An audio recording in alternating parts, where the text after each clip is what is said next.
кушодашавии расмии тарабхонаи KFC дар Тоҷикистон бо иштироки намояндагони мақомоти ҳокимияти давлатӣ ва KFC баргузор гардид. Дар KFC зиёда аз 100 нафар кормандон барои пешрафти тарабхона фаъолият менамоянд. Асосан хӯроки ин тарабхона аз гӯшти мурғ омода мешавад ва маззаи лазизи худро дорад, зеро бо тарзу услуби хоса онро омода месозанд. Ба гуфти намояндагони тарабхонаи KFC, гӯшти мурғ аз Беларусия ва Ӯзбекистон ворид карда шуда, тарабхона нақша дорад дар шаҳру вилоятҳои Тоҷикистон низ KFC кушояд.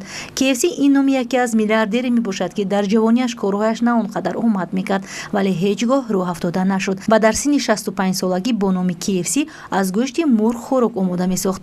ҳамин тавр дар синни 88 солагӣ ӯ миллиардер гашт ва имрӯз бо номи KFC 21 000 тарабхона дар 130 шаҳрҳои ҷаҳон фаъолият мебаранд. История полковника Сандерса – история о том, что никогда не поздно реализовывать свою мечту.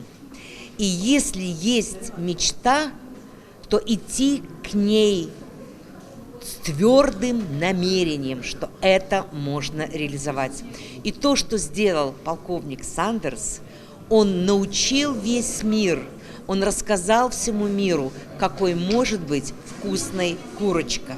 то расмӣ кушодашавии тарабхонаи KFC дар шабакаҳои иҷтимоӣ мардум аз хӯрокҳои KFC ва нарху навои он шарҳу пешниҳодҳои гуногун менавиштанд, ки аз ҷониби кормандон сари вақт ба ҳар як шарҳу пешниҳодҳо ҷавобҳои мушаххас дода мешуд. кушодашавии чунин тарабхонаҳо ба монанди KFC фазои ҷойҳои кории навро ба вуҷуд оварда, ҳамчунин барои пешрафти буҷаи давлат саҳмгузор хоҳад буд.